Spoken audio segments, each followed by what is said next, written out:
Salut, Pharma Podcast devient le rendez-vous des pharmaciens et de tous les acteurs de la pharmacie version audio, mais ça, vous le savez déjà. L'idée que j'ai de ce projet, c'est de vous proposer du contenu original à travers différents concepts. Vous connaissez déjà les interviews ou les revues de presse diffusées depuis maintenant plusieurs mois. Je vais vous en donner encore plus et comme ça, vous serez obligé de vous abonner et mettre plein de commentaires sympas. Je vous propose un nouveau format de contenu afin d'aborder la casquette de manager du pharmacien. Car oui, quel que soit le mode d'exercice, le pharmacien se retrouve bien souvent propulsé à la tête d'une équipe. Pas facile alors d'appliquer les concepts du management sans faire de fausses notes. Je vous propose donc dans cette série de podcasts d'aborder les grandes thématiques autour du management en pharmacie. Si vous trouvez ce contenu sympa ou que le concept vous plaît et si en plus vous aimeriez qu'on travaille ensemble sur un projet, contactez-moi, je serai très heureux de vous accompagner. Et puis, si vraiment vous trouvez le concept de Pharma Podcast extraordinaire et que vous souhaitez nous aider à créer encore plus de contenu super cool, nous acceptons aussi le sponsoring. Tout cela est expliqué dans le blog mypharmapodcast.com. Bon allez, terminez avec cette introduction trop longue et si vous êtes encore à l'écoute, promis, je vous mets l'épisode. Bonne écoute!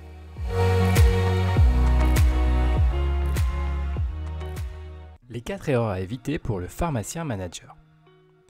Devenir pharmacien et manager d'une équipe ne s'improvise pas. Encadrer un service ou une entreprise n'est pas forcément une compétence naturelle et malheureusement, la formation initiale des pharmaciens n'aborde que trop peu ces aspects. Certains vont arriver à basculer dans cette nouvelle fonction sans trop de difficultés. D'autres vont, en revanche, commettre des erreurs qui certes vont permettre d'évoluer, mais peuvent conduire à des situations difficiles. Dans ce podcast, vous allez découvrir les 4 erreurs classiquement réalisées par les néopharmaciens managers. Ne pas déléguer, vouloir tout gérer. C'est sûrement l'une des approches les plus difficiles à adopter pour un pharmacien qui prend pour la première fois des fonctions de management. La formation initiale pharmaceutique permet d'acquérir les compétences pour un savoir-faire.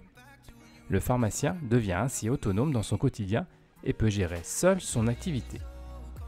Bien évidemment, il est très souvent aidé, mais de manière générale, il gère tout seul les fonctions importantes. Cette concentration d'activité peut avoir des répercussions néfastes. Le temps n'étant pas extensible, le pharmacien se retrouve bien souvent sous l'eau face à toutes les sollicitations auxquelles il doit répondre. La solution est simple et efficace, la délégation.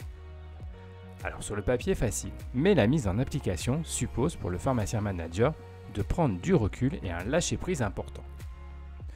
En ciblant les activités à déléguer et à qui, le manager se met dans une position plus confortable. Il peut alors se concentrer sur des actions à valeur ajoutée importante tout en surveillant les activités déléguées. Le contrôle exercé doit bien évidemment être un accompagnement plutôt que des directives précises laissant peu de souplesse aux collaborateurs. Exercer un contrôle permanent de ses équipes un rôle de commandant. C'est la définition même du syndrome du petit chef.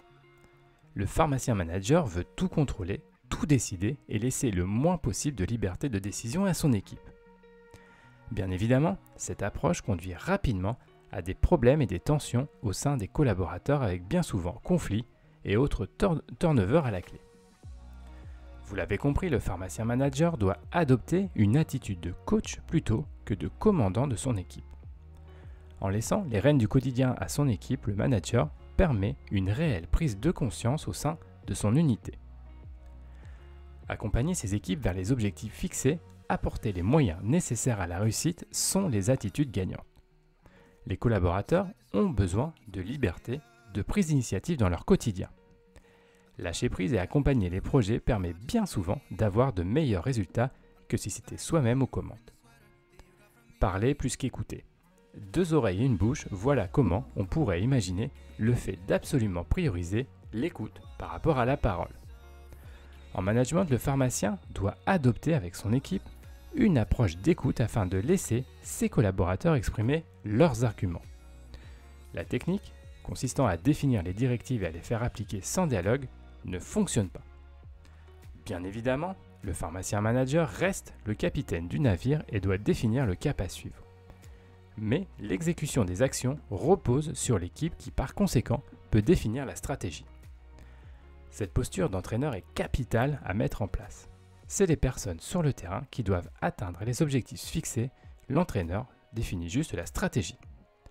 Cette posture d'écoute active doit être la priorité lorsqu'un dialogue commence avec l'équipe. Même si des points ne conviennent pas, le manager doit autant que possible éviter d'exprimer directement son désaccord.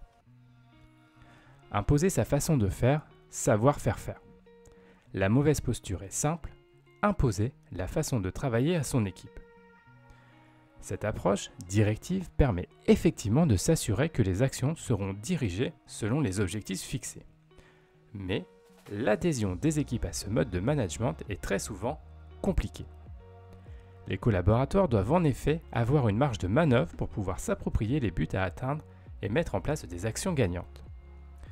Toute la qualité d'un pharmacien manager repose sur une attitude de savoir faire faire. Laisser le volant à son équipe permet de manager avec une sérénité et un stress moins important. Les points réguliers sur les projets en cours permettent de recadrer éventuellement une dérive ou une mauvaise direction. Mais ces moments d'échange doivent être les seuls où le manager donne son avis.